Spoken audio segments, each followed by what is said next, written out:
아니 그 먼 과거부터 어떻게 보면 바벨이라는 단어가 굉장히 뭔가 부정적인 의미를 담고 있는 듯한 단어로 쓰여 왔는데 어떻습니까? 실제로 바벨탑은 존재했다라고 여겨지나요? 당연히 있었죠.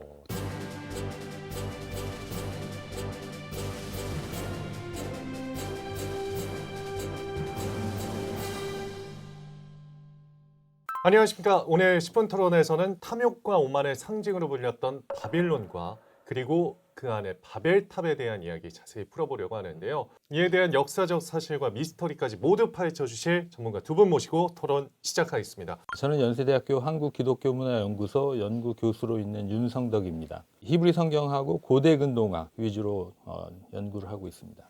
예, 안녕하세요. 한국이집트연구소의 광민수입니다. 이집트학과 국어학을 공부하고 있습니다. 바빌론이 대단한 문명을 자랑했다고 하지 않습니까? 근데 이 역사는 그렇다면 언제부터 시작이 된 걸까요? 우리가 전에 슈메르 문명이 끝나면서 이제 바빌리 문명이 시작됐다고 네. 했기 때문에 기원전 2000년부터 시작됐다고 볼 수 있고, 끝난 거는 나중에 페르시아 제국에게 최종적으로 멸망했기 때문에 그거는 기원전 6세기 정도 됩니다. 지난번 수메르에 이어서 후속편이군요, 일종의. 그렇다고 말할 수 있죠. 바빌론 거기부터 얘기하면 네. 사실 원어는 바빌리가 맞아요. 바빌리. 바브가 문이라는 뜻이고요. 일리가 신들의 뭐 이런 속격, 명사의 속격이에요. 신들의 문. 네, 신들의 문이죠. 그래서 바빌리라고 멋있다. 하는 건 원래 처음에 도시명으로 시작했고, 네. 그 도시가 인간 세계하고 신 세계의 통로가 된다는 거죠. 되게 멋있는 이름이네요. 그렇죠.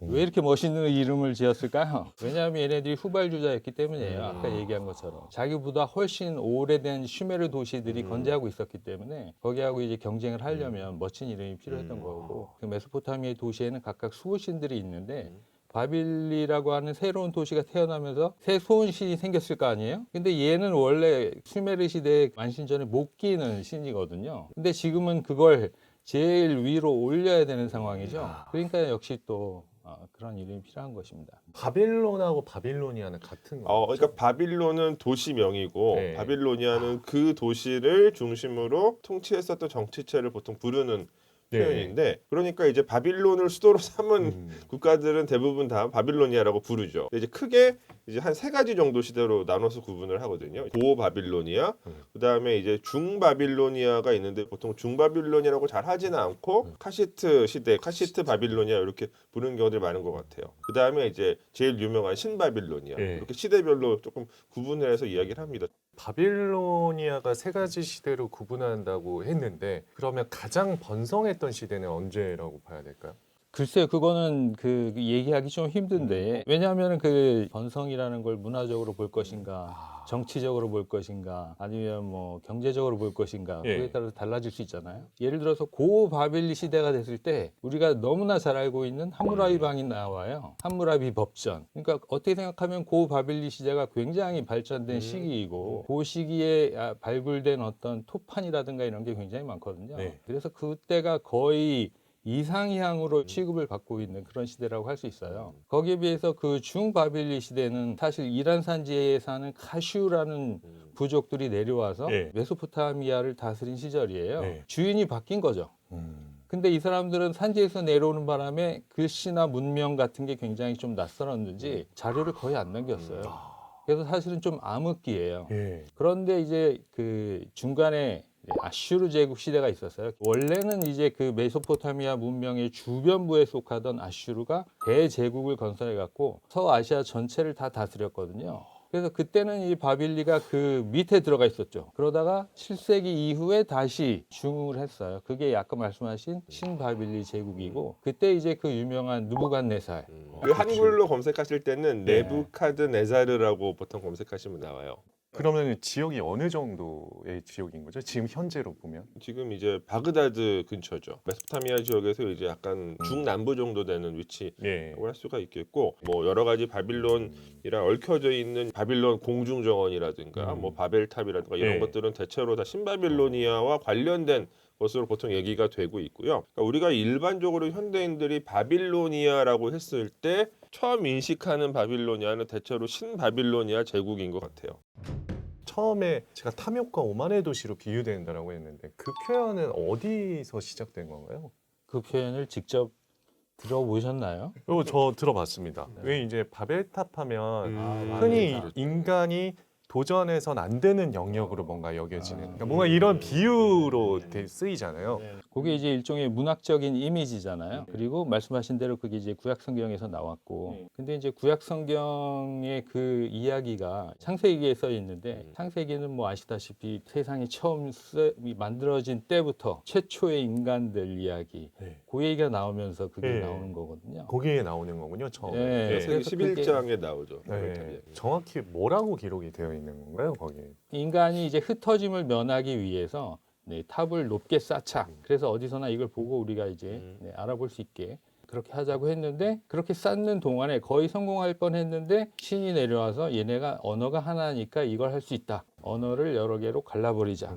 네, 그래서 히브리어로 빌벨이라는 동사를 쓰는데 이 흐트러트리다. 이게 빌벨 이거하고 바벨 비슷하게 들린다는 거예요. 그래서 여기가 바로 언어를 흐트러지게 만든 곳, 바벨탑 이렇게 되는 거죠.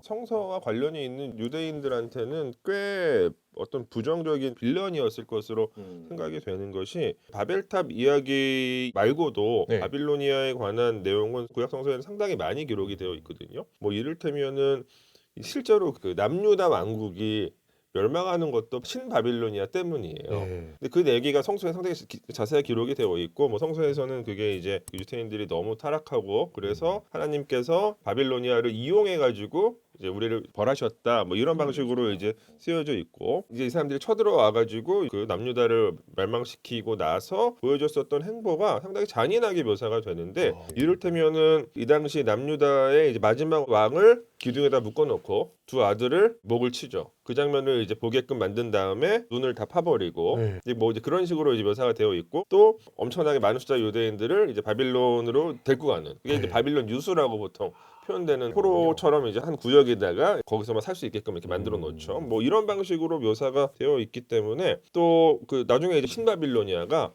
이제 페르시아한테 멸망당하거든요. 예. 그때 바빌로니아가 멸망하는 이유도 이제 성서에 바빌로니아가 너무 교만했고 자만했기 때문에 하나님께서 그렇게 멸망을 시킨다, 뭐 이런 방식으로 기록이 되어 있어요. 그리고 더 나아가서 훨씬 더 이제 후대의 성서 기록인데, 신약 성서 예. 마지막 책에 보면은 바빌로니아를 어떤 음란한 여자로 보통 묘사를 하고 있어요. 예. 음란한 여성. 그렇기 때문에 그 이제 성서의 독자들은 바빌로니아를 자연스럽게 아까 이제 말씀하신 탐욕과 오만과 죄악과 음란함과 이런 어떤 곳이었다라고 인식을 하게 되고, 이제 그게 서구 사회에서 쭉 이렇게 깔려 있는 이제 그런 상황이다, 이렇게 말씀을 드릴 수 있을 것 같아요. 알겠습니다. 마지막에 말씀하신 게 너무 재밌는 코드인데 사실은 그게 바벨이라고 하는 말이 원래는 고유명사잖아요. 어떤 지역을 지칭하는 말인데 후대 문학에 되면은 이게 하나의 그 암호처럼 돼요.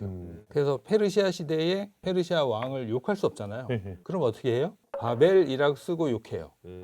모든 묘사는 페르시아를 욕하는 말인데 실제로 거기 써 있는 주어는 바벨이에요. 로마 시대가 되면 똑같이 해요. 로마 시대에 살던 유대인들이 로마를 계속 욕하면서 거기다 주어는 바벨이라고 하는 거예요.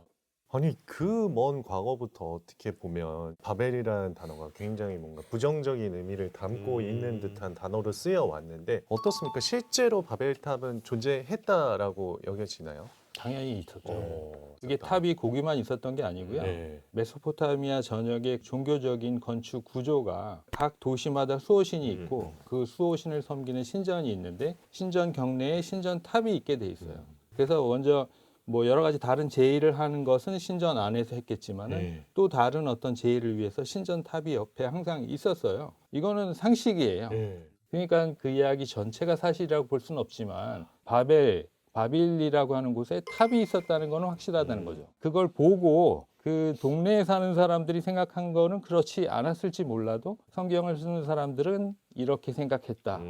그게 이제 오만이고 인간의 어떤 자만심이고 뭐 이렇게 해석이 된 것이죠. 대체로 이게 이제 우리가 바빌로니아에 대해서 인식하고 있는 여러 이미지들은 성서에서 기인하는 건데, 이 내용은 어쨌건 역사적인 사실, 고고학적인 어떤 정황에 기반을 두고 있기는 해요. 왜냐하면 초창기 근동 고고학자들은 그 성서 기록을 이제 역사적으로 검증하기 위해서 되게 노력을 많이 했는데, 실제로 꽤 많은 어떤 부분들이 이거는 요런 데서 유추한 것이 아닐까라고 하는 부분들이 확인이 되는데 바벨탑 같은 경우도 어떤 실제 했었던 시설을 성서를 기록한 그 유대인들이 자기들 나름대로 해석을 덧붙여가지고 쓴 것이다라고 생각을 보통 하거든요. 근데 그 실제 썼던 대상은 대표적으로는 메소포타미아에서 자주 지어지던 지구라트라고도 많이 부르는 이제 신전이었을 것이고 가장 성서에 묘사되어 있는 바벨탑의 원형으로 생각되는 대상은 바빌론에 지어졌었던 에테멘안키라고 하는 높이가 한 91m 정도 됐다고 하는 탑이거든요. 그 탑이 이제 뭐 지금 실물이 남겨져 있진 않죠. 그런데 후대에 고전 시대의 작가나 학자들의 기록에서도 확인이 되고 독일의 고고학자인 콜데바인이 네. 계속해서 발굴을 했는데 그 바빌론 그 유적 내에서 그 높이는 알 수 없어요. 왜냐면 그 상부 구조는 없기 때문에. 근데 하부 구조가 90m 정도 되는 그 하부 구조가 확인이 됐어요. 그래서 여기가 에테멘안키가 있었던 곳이 아닐까라고 추정을 하고 있고 만약에 그게 유태인들이 바빌론 유수를 했었던 기간에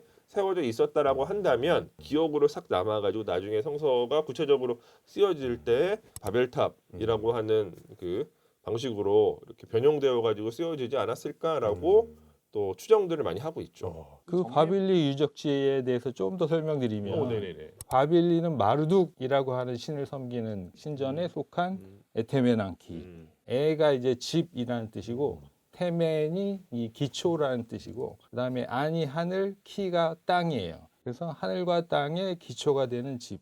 그래서 강이 있고 강 동쪽에 원래 구도시가 이렇게 있었고요. 그 구도시 북부에 이시타르 게이트라고 이시타르 문이라고 하는 파란색으로 그 정문이 있었고 그 정문에서부터 이렇게 큰 길이 쭉 내려오면 내려오는 방향에서 보면 오른쪽이겠죠. 이쪽에 처음에 왕궁이 있었고 그 다음에 신전이 있었어요. 그래서 그 마르둑의 신전은 에쌍길라라고 해가지고 정확하게 어딘지 알고 있고요. 그 왕궁하고 에쌍길라 사이에 네 에테멘안키 그 사이트가 있어요. 그래서 사람들이 와서 봤으면 그걸 봤을 거예요. 근데 한 가지 더 덧붙여서 말씀드리면 이 도시는 워낙에 컸기 때문에 신전이 요거 하나 있는 게 아니에요. 일반적으로는 작은 도시들은 주요 수호신을 섬기는 신전 하나밖에 없지만 바빌리라고 하는 도시 안에는 신전이 20개인가 넘게 있었다고 하거든요. 그러니까 아마 탑도 여러 개 있었을 수 있어요. 그러면은 여쭤본 김에 공중정원의 음. 실체도 좀 여쭤보고 싶습니다. 예. 공중정원은 세계 7대 불가사의 중 하나로 꼽히기도 하거든요. 그렇죠. 예. 이것도 실제 했을까요? 실제 했었을 가능성이 매우 높죠. 그래요? 예. 여러 가지 뭐 문헌적으로도 확인이 되고 고학적으로도 어느 정도 확인이 됩니다. 요건 역시도 아까 말씀드렸던 그 신바빌로니아 시대에 지어진 것이고 지었다고 전해지는 그 왕 역시도 네부카드네자르 2세인데 이 사람의 그 왕비가 있어요. 아미티스라고 하는 왕비인데 이분이 메디아 출신이거든요. 그 이란 약간 이제 예. 고산지대 출신이에요. 바빌론은 근데 완전 평화지대예요. 예. 이제 왕비가 이제 평야지대로 시집을 와서 자기 고향을 그리워하니까 약간 산악 느낌 나게끔 높은 그 이제 성벽을 쌓은 다음에 성벽 위에다가 이제 정원을 만든 건데 그런 기록이 이제 있는 거죠. 그게 실제 역사인지는 알 수 없고 근데 훨씬 후대의 기록이에요. 근데 이제 제가 말씀드리고 싶은 건 이 공중정원이라고 하는 이 번역이 사실 오해를 많이 불러일으키죠. 그러니까 이제 공중에 있으면 공중에 막 떠 있는 것처럼 영어로도 이제 행잉 가든이라고 되어 있는 뭐 걸려 있는 것처럼 인식들을 하시지만 요거는 그냥 일종의 그 옥상 정원이에요. 옥상 정원. 옥상정원이라고 하니까 조금 약간은 시시한 느낌이 조금 드는 그렇죠. 것도 같습니다. 근데 이제 그게 시시하게 보이실 수도 있지만 사실 엄청난 그 기술력, 엄청난 자본이 투입된 건축물이었을 거예요. 왜냐하면 정원을 그 높은 데서 몇십 미터 높이의 정원을 유지하려면 첫 번째로는 물을 끌고 올라와야 돼요. 이게 사실 수수께끼죠. 그 로맨스 이야기는 사실 헬라 역사가들의 어떤 놀라운 상상력인 것 같고 사실 확인할 수 없는 네, 말이고 확인할 수 없죠. 더 중요한 거는 이제 말씀하신 것처럼 건축 기술이라든가 음. 아니면 그 건축을 가능하게 했던 어떤 경제력이라든가 이런 게 이제 정말 중요한 재미있는 질문인데 가장 재미있는 게 뭐냐면 이 공중정원도 만약에 있었다면 그리고 아까 우리가 얘기했던 신전탑 같은 것들 네. 이런 걸 다 뭘로 지었냐면 진흙을 빚어서 햇빛에 말린 예. 진흙벽돌로 지었어요. 그렇죠. 근데 진흙벽돌로 지었다는 건 뭐냐면은 여기는 이제 이 봄, 여름, 가을, 겨울이 아니고 건기, 우기거든요. 예. 그럼 우기에 비가 한 번 오면 어떻게 되겠어요? 그냥 흙덩어리가 되는 거죠. 네. 그러니까 그걸 가지고 그 엄청난 규모의 건물을 지어서 그게 무너지지 않게 하고 거기서 물을 끌어올리고 이걸 했다는 거예요. 해결책 중에 하나는 이제 그 벽돌을 굽는 건데 네. 우리나라는 뭐 이제 진흙으로 뭔가 그릇을 만들어서 굽는 게 당연한 걸로 생각하지만 거기는 이제 평야이기 때문에 목재가 없어요. 그래서 뗄나무를 구하기가 정말 힘든 거예요. 그래서 이 구운 벽돌을 사용할 수 있다는 거는 이 왕궁이나 신전이나 정말 부자인 어떤 귀족 그런 사람이 아니면 사용할 수 없거든요. 그러니까 이 전체를 구운 벽돌로 사용하는 건 일단 불가능하고 그다음에 이거를 적절하게 어떻게 잘 섞어서 쓰면서 그 떨어지는 건축 기술로 네, 이렇게 지어야 되고 규모도 크게 해야 되고 생각할 게 많은 거죠, 이게.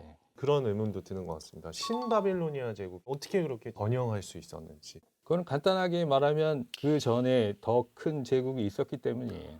아슈르 제국이 한 기원전 9세기에서 7세기까지 한 300년 동안 천천히 이렇게 쌓아 올라왔거든요. 그래서 아슈르 사람들은 원래 장사하는 사람들이었기 때문에 상인 대신 군인을 데리고 다니면서 약탈해오는 게 주요 목적이었어요. 그래요. 근데 약탈만 하는 것보다 자기네 속주나 아니면 그런 식민지로 만들고 조공을 받는 게 더 이익이잖아요. 예. 그래서 천천히 그렇게 시스템이 발전한 거예요. 그러고 나서 7세기에 갑자기 얘네가 무너지면서 그거를 이 바빌리 제국이 딱 차지한 거죠. 피라미드를 하면 맨 꼭대기층만 딱 바뀐 거예요. 그러니까 시스템이 이미 갖춰져 있고, 네, 이 사장님만 바뀐 거죠. 제 입장에서는 또 이 바빌로니아와 이집트의 관계에 대해서 조금 말씀드리지 않을 수 없는데 일단은 중바빌로니아 시대 때 이집트 쪽에서 상당히 재미있는 기록들이 많이 나와요. 그러니까 이 당시에 이제 바빌로니아 왕들이 이집트 파라오한테 여러 가지를 막 부탁하는 내용들이 나오는데 대표적인 게 그 카디스만 엘릴이라고 하는 이제요 바빌로니아 왕이 이집트 파라오 아메노테프 3세한테 보낸 편지들이 있어요. 근데 이때 이제 내용이 어떠냐면 카디스만 엘릴이 이집트의 공주를 그 자신의 아내로 맞이하고 싶어해요. 오. 근데 이집트 쪽에서는 야 우리는 외국으로 시집 안 보내. 예. 이제 그렇게 얘기를 하니까 약간 이제요 서운해하면서 예. 그러면 금이라도 좀 보내줘. 이거 무슨 얘기예요? 아니 뭐라도 주고 아니 달라고 근데 해야 되는 왜냐면 거예요? 이게 그러니까 아마 주고 받는 게 있었을 거예요. 왜냐면 네. 이 당시에 이 근동 정세가 되게 흥미로운 것이 아주 강력한 정치체들이 이렇게 병립해 있어요. 이집트 있었고 예. 히타이트 성장하고 있었고 가장 그 터키 동부 예. 쪽에서 그다음에 그 아래쪽에 미탄니가 있었고 그 아래에 이제 아시리아가 성장하고 있었고 그리고 그 남쪽에 바빌로니아 있었고 그 동쪽에 그 엘람이 있었죠. 다 강력한 국가들이거든요. 그러니까 서로 약간씩 견제하면서 동맹도 맺고 근데 이제 이집트 입장에서는 가장 멀리 있는 바빌로니아가 좋은 동맹 상대였죠. 근데 이 얘기는 뭐냐면 바빌로니아가 부자하긴 했지만 이집트는 진짜 훨씬 더 부자였어요. 경제적으로 봤을 때. 그러니까 이게 이집트는 언제나 이 고대 근동 역사 속에서 경제적으로는 가장 부유한 지역이에요. 금이 일단 많아요. 그런 어떤 조금 국제적인 정세가 그랬었다라는 점을 말씀을 드리고 싶습니다. 우리가 바빌론에 대해서 알아야만 하는 이유는 뭐라고 생각하시나요, 두 분? 고대 문명사를 배우는 이유는 그 사람들이 여러 가지 그 경험들을 많이 하면서 나름대로 선택을 하고 그 결과에 그 책임을 졌기 때문이에요. 그래서 이 아슈르 제국도 바빌리를 어떻게 해야 될지 너무 고민했어요. 바빌리라고 하는 도시는 어떤 그런 문화의 중심지 이걸 가지고 경제나 아니면 정치가 자기들에게 이제 불리하게 돌아간다고 하더라도 계속해서 생존할 수 있는 어떤 힘이 됐던 것 같아요. 그래서 그런 면에 있어서 우리도 배울 점 있지 않을까. 네, 그렇게 생각하는 곳입니다. 바빌론이라고 하는 그 도시는 선생님이 말씀해 주신 것처럼 이 메소포타미아 전체에서는 기본적으로는 뭐 후발주자였지만 결국에는 이 메소포타미아 전체의 표준이 된 것 같은 느낌이 있어요. 그러니까 이제 가장 대명사 이걸 알 수 있는 한 가지 사례가 나중에 페르시아가 바빌로니아 다 없애버리고 완전 대제국을 완성한 다음에 이 페르시아 제국이 알렉산드로스한테 멸망당하잖아요. 근데 알렉산드로스가 자신의 제국의 수도로 삼으려고 했었던 곳이 바빌론이에요. 이 당시에 바빌론은 이미 이제 정치적으로는 패권을 갖고 있지는 않았고 오히려 페르시아 쪽에 있었던 뭐 페르세폴리스나 수사가 더 융성하던 곳이었는데 쉽게 말씀드리면 약간 로망이 있는 거죠. 바빌론에 대한 누구나 그 시대에도. 그래서 이제 알렉산드로스도 그곳을 수도로 삼았었죠. 이제 삼아가지고 거기서 이제 세상을 떠났고 그리고 그 이후에도 지속적으로 이 바빌론에 대한 어떤 일종의 로망은 그 유지가 됐던 것 같아요. 그리고 또 이거는 비교적 현대에 이루어진 일이지만 이라크의 독재자 사담 후세인 경우에도 자신의 어떤 정치적인 입지를 강화하기 위해서 일종의 선전술로서 바빌론에 대해서 복원공사를 재건을 되게 많이 해요. 이런 점들을 놓고 봤을 때 바빌론이라고 하는 지명이 갖고 있는 그 느낌은 굉장한 것이었던 것 같고, 그런 점들을 놓고 봤을 때에도 바빌론이라고 하는 이 도시나 이 공간이 갖고 있었던 의미는 아주 오랜 시간 동안 메소포타미아 전체를 대표하는 그런 어떤 이미지를 갖고 있었던 것 같다, 이렇게 말씀을 드리고 싶습니다. 자, 그럼 마지막으로 오늘 10분 토론의 총평 듣도록 하겠습니다. 사실 바빌리라고 하는 그 도시에 이 정착을 하고 있던 사람들은 원래 거기 출신 사람들이 아니었고 이주민이었고, 이주민들이 또 굉장히 그 여러 가지 고난을 겪으면서 지배 세력이 되고 어떨 때에는 세상의 주인이 돼 보기도 하고, 그런 여러 가지 역사적인 그런 격변을 겪었습니다. 그런 것들을 살펴보면서 어떻게 보면 이제 우리의 거울을 보는 그런 느낌도 많이 들고요. 그 사람들이 성공했다가 또 지금은 흔적도 없이 사라졌잖아요. 그런 것도 이제 겸허하게 볼 수 있는 그런 시간이었던 것 같습니다. 바빌로니아에 대해서 좀 이야기를 나눠봤는데 부족하죠. 그리고 실제로 이제 한국에도 이 굉장히 낯선 어떤 시대고 낯선 그 문화이지만, 지금 현대 한국인들이 기반에 깔고 있는 여러 문화 중에서 분명히 서구 문화가 있어요. 그 서구 문화에 상당히 또 영향이 많이 끼친 어떤 그 역사적인 사례이거든요. 그러니까 우리가 알게 모르게 갖고 있는 문화적인 어떤 선입견이나 인식들의 기반이 되는 사례이다 보니까 우리들 자신을 조금 더 객관적으로 성찰하기 위해서는 우리의 기반의 어떤 본류를 조금 살펴볼 필요가 있지 않을까, 그런 측면에서 한국인들 입장에서도 성찰하는데 도움이 될 것 같다, 이렇게 생각을 합니다. 자, 오늘은 바빌론과 바벨탑에 대한 이야기 자세히 한번 나눠봤는데요. 저희는 다음 시간에 더 재미난 주제로 열심히 토론하도록 하겠습니다. 오늘도 시청해주신 여러분 진심으로 고맙습니다. 안녕히 계십시오.